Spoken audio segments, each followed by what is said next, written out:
questions on what you hear. There'll be time for you to read the instructions and questions, and you'll have a chance to check your work. All the recordings will be played once only. The test is in 4 sections.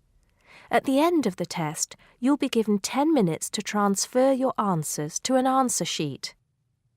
Now turn to Section 1. Section 1. You'll hear a student asking for advice on her accommodation. First, you have some time to look at questions 1 to 6.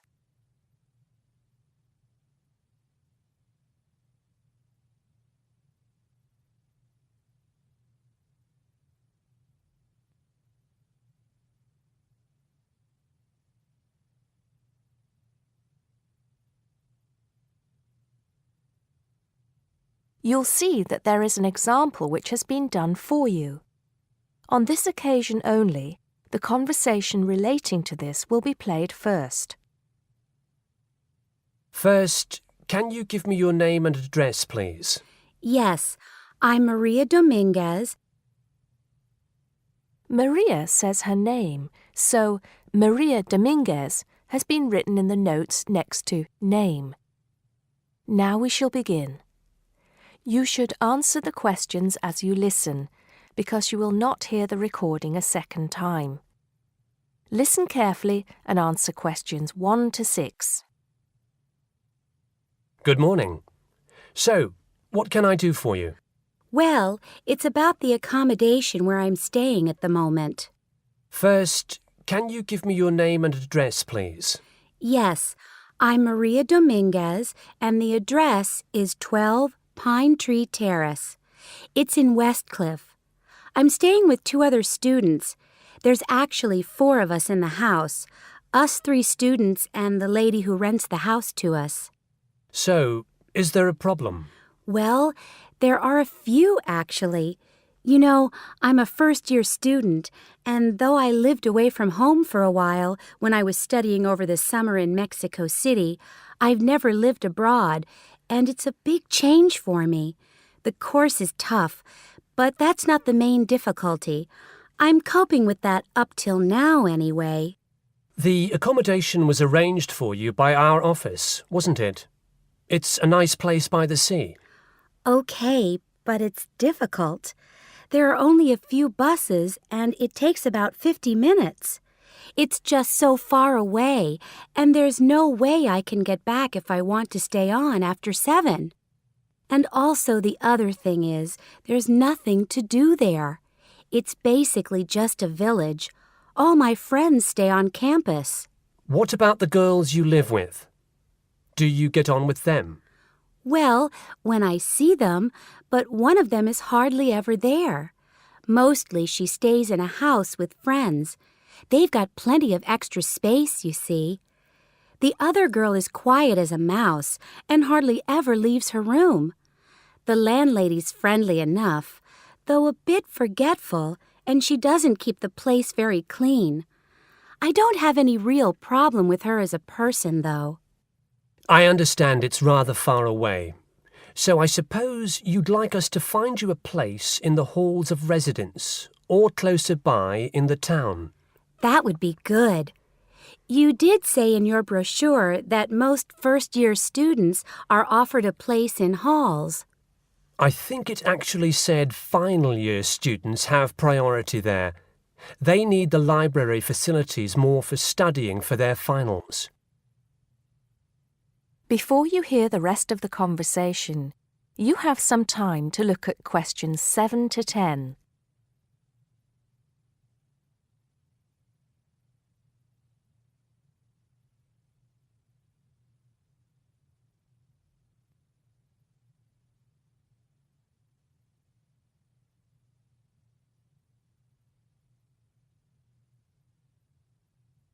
Now listen and answer questions 7 to 10. Anyway, let's see what we can do. Just a moment, I'll check what might be free.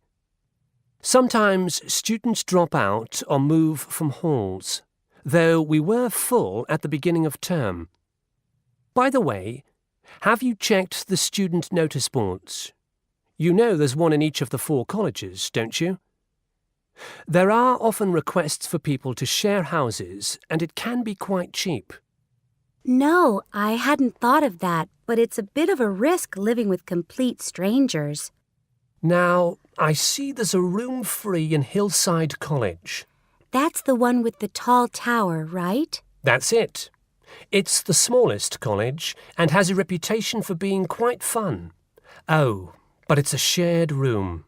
Would you consider that? That's going to be a problem for studying, isn't it? What if she plays music all the time, and maybe we won't have anything in common? Maria, I see you're studying history. So is this girl, Francesca. She's Italian. Well, at the moment I'm doing the General Humanities course, which includes history, but actually I'm planning to change to literature quite soon. That's not the thing, though. I really want a room on my own. Right. I'm afraid I don't see any other openings. There's nothing showing up on the computer, at least on campus. Well, if I have to stay where I am now, I'm going to find it more and more depressing. Here's one more thing we can try. The university owns several places on the Thanet Road and also by the West train station. Both of these are about a 20-minute walk down the hill. They're not the newest of buildings, but I could check for you. Can you come back tomorrow? Oh, no, that's Saturday. What about Monday? Yes, sure. I'd really appreciate it if you could do something for me. Let's hope so.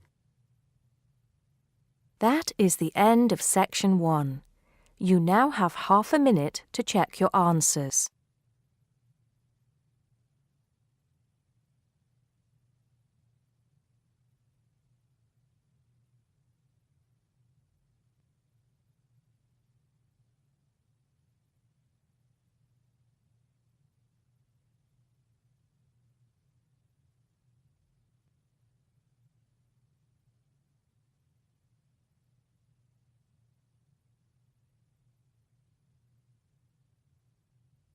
Now turn to Section 2. Section 2. You'll hear a man talking about living and working on Trinidad. First, you have some time to look at questions 11 to 15.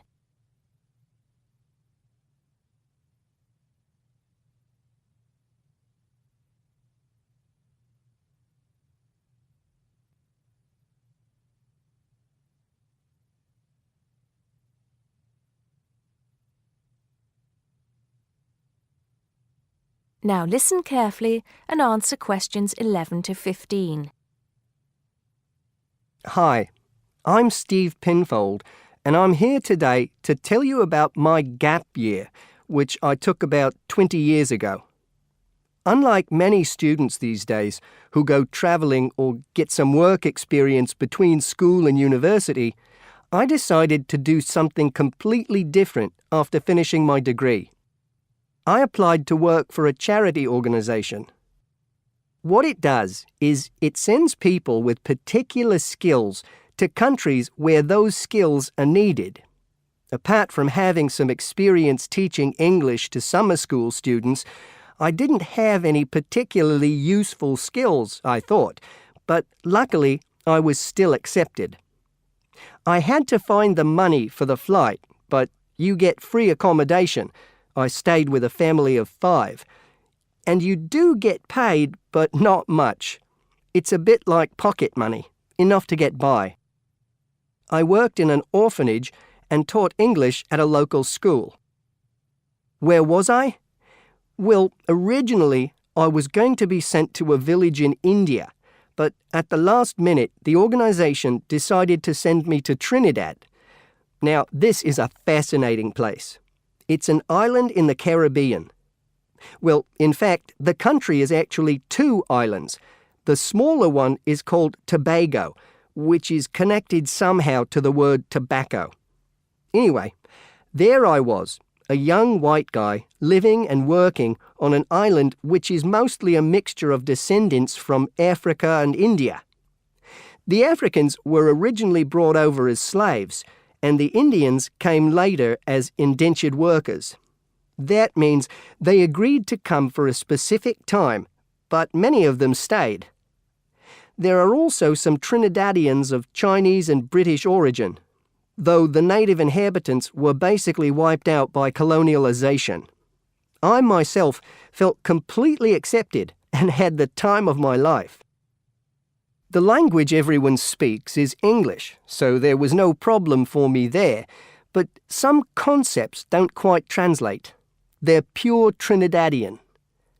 There's the term liming, for example, which means sitting around watching the world go by. Also, there's the famous carnival, when the whole island is taken up in playing mass. For a whole month, around February or March, it depends when Easter is, everyone's busy preparing costumes, practicing calypsos, soca and steel pan music, and most importantly, partying. Before you hear the rest of the talk, you have some time to look at questions 16 to 20.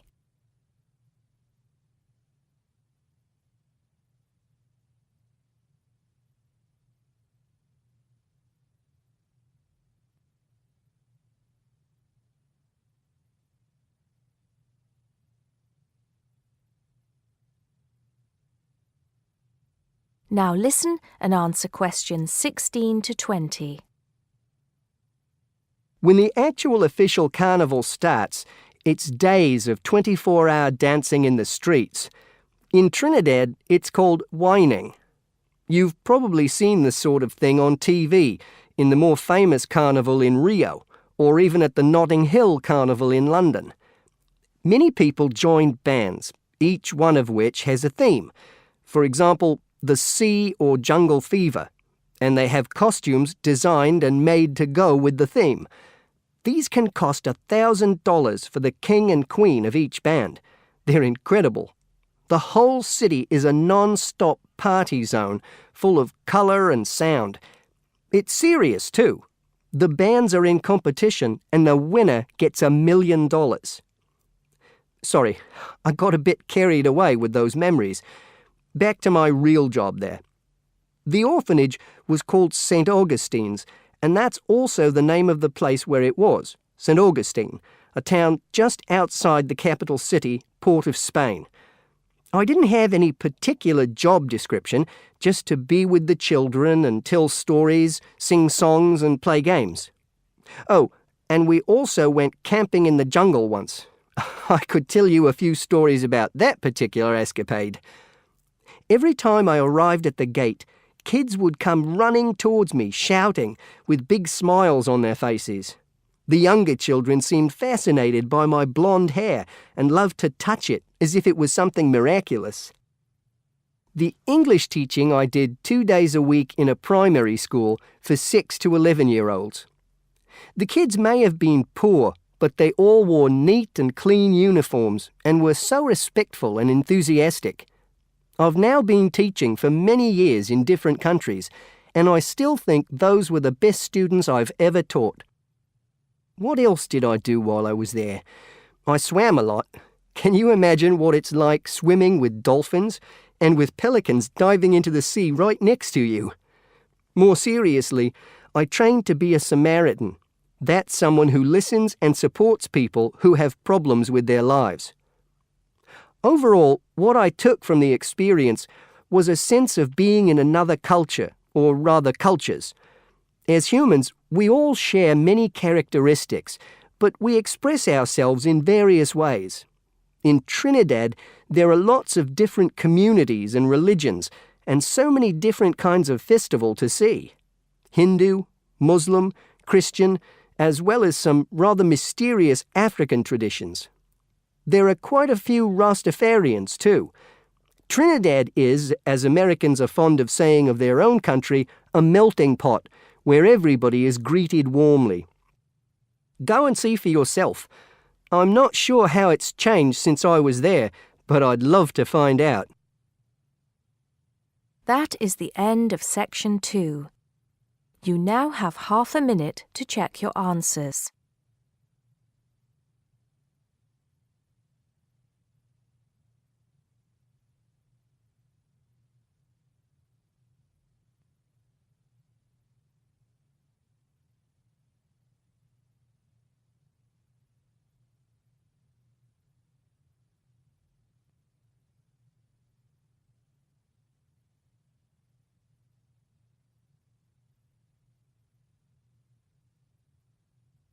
Now turn to Section 3.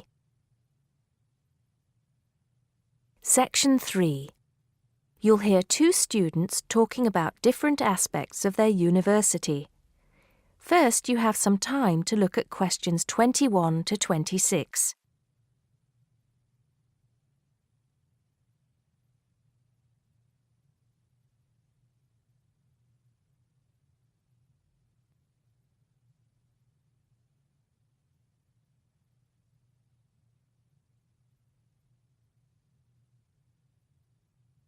Now listen carefully and answer questions 21 to 26.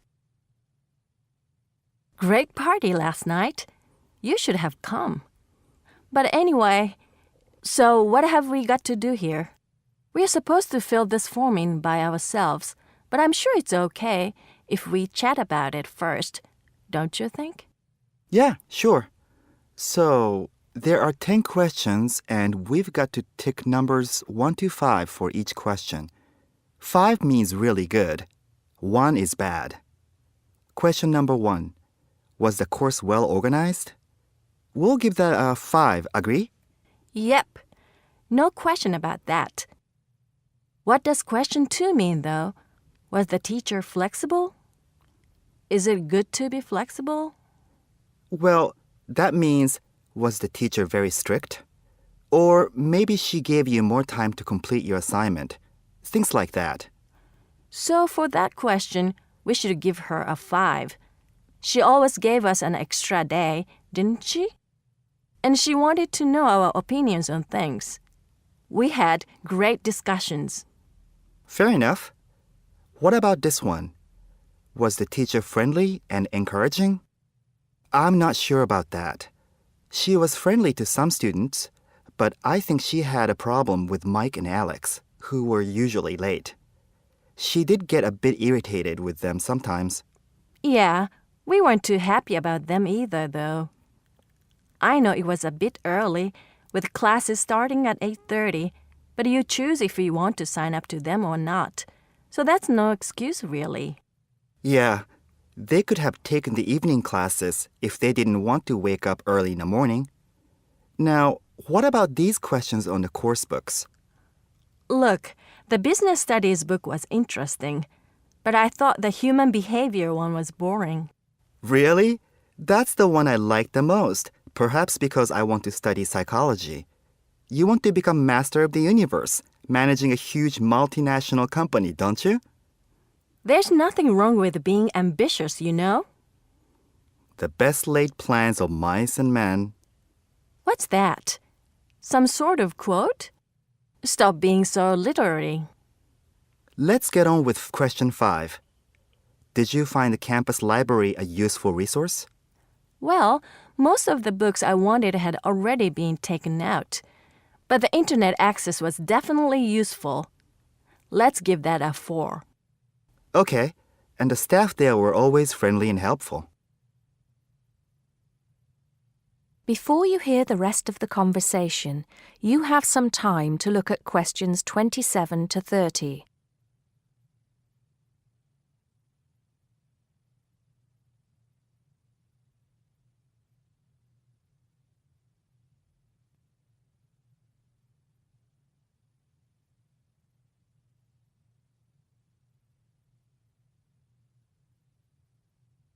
Now listen and answer questions 27 to 30.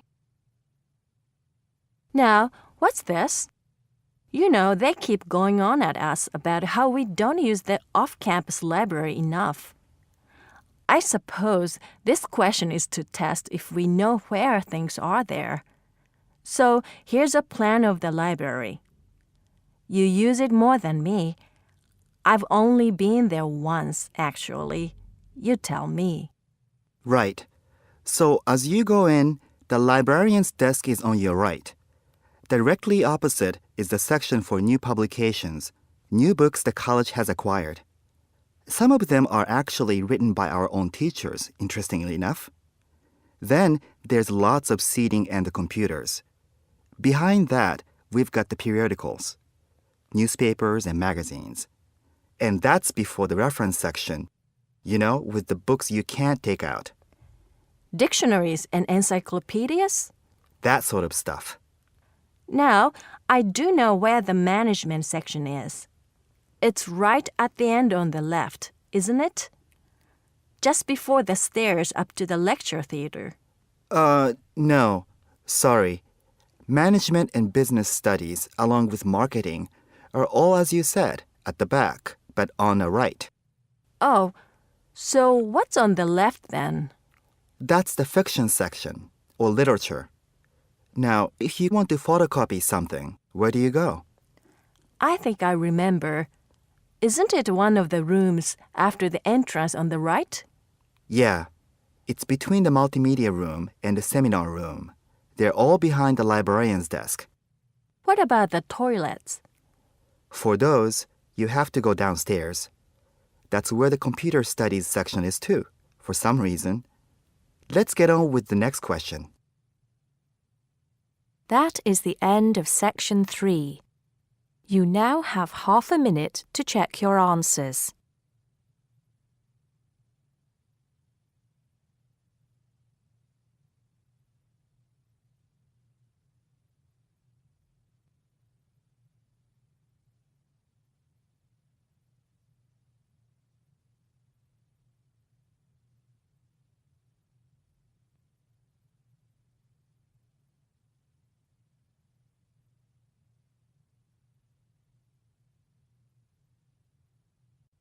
Now turn to section 4.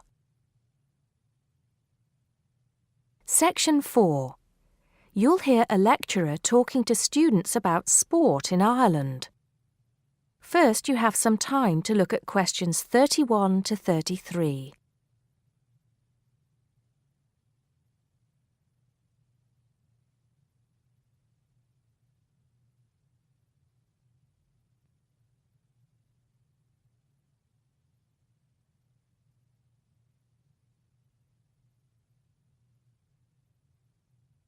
Now listen carefully and answer questions 31 to 33.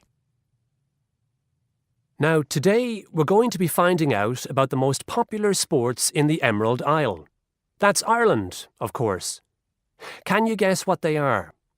Well, there are these two lesser-played games, a form of rounders and Gaelic handball. But we'll start with one which is perhaps over 3,000 years old, arriving in Ireland with the Celts, some claim. That may be a slight exaggeration, but I consider it to be the fastest field game in the world, and it goes by the name of hurling. Well, that's what it's known as in the English-speaking world anyway. So, what do you have to do? You've got 15 players on a team, one of them the goalkeeper. Each one has a stick called a hurley. Here you are. I've brought mine along. Had it since I was at school.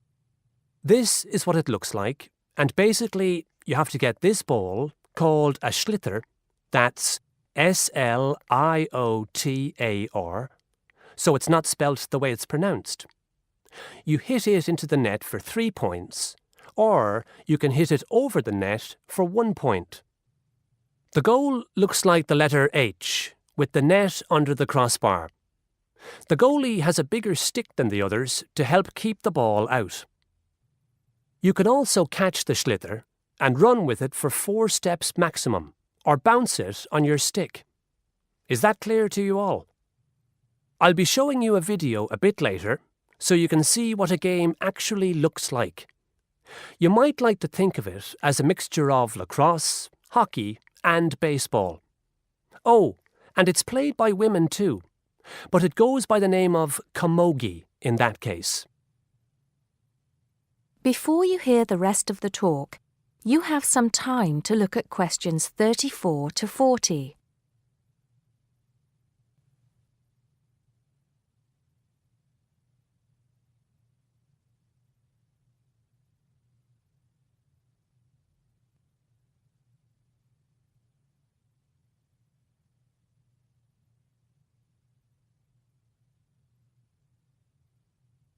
Now listen and answer questions 34 to 40. I'll give you a bit of the history, shall I now? Generally, the golden age of the game is considered to be the 18th century. But systematic rules were first agreed and drawn up at that great shrine of learning, Trinity College Dublin, in 1879, founding the Irish Hurling Union, closely followed just a few years later by the formation of the Gaelic Athletics Association. With greater organisation last century, the All-Ireland Hurling Championship got off to a flying start, and I'm proud to say that my own native city of Cork has won more than 20 titles over the years. But then, so have Kilkenny and Tipperary. Is it only played in Ireland? No. Well, it is the only country with a national team at the moment, but you may be surprised to discover there are hurling clubs in London, as well as in America and Argentina, to name just a few. The other game I'd like to take a little time to introduce you to is Gaelic football, which is played on the same pitch as hurling with the same number of players. But there's no net. You just have to get the ball over your opponent's goalposts.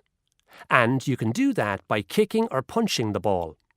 However, you're not supposed to do that to the players, I might add. Imagine it as a combination of soccer and basketball. But in my opinion, it's a more exciting spectacle than either of those. Excuse my bias, if you will. It's also very popular with women. In fact, there are more women's teams than for any other sport. Whether despite or because of the physical contact involved, I wouldn't like to say. They do play a shorter game, 60 minutes, rather than the men's 70. So, let's have a look. If we can have the lights down, I'll see if I can get this technology to work. That is the end of section 4. You now have half a minute to check your answers.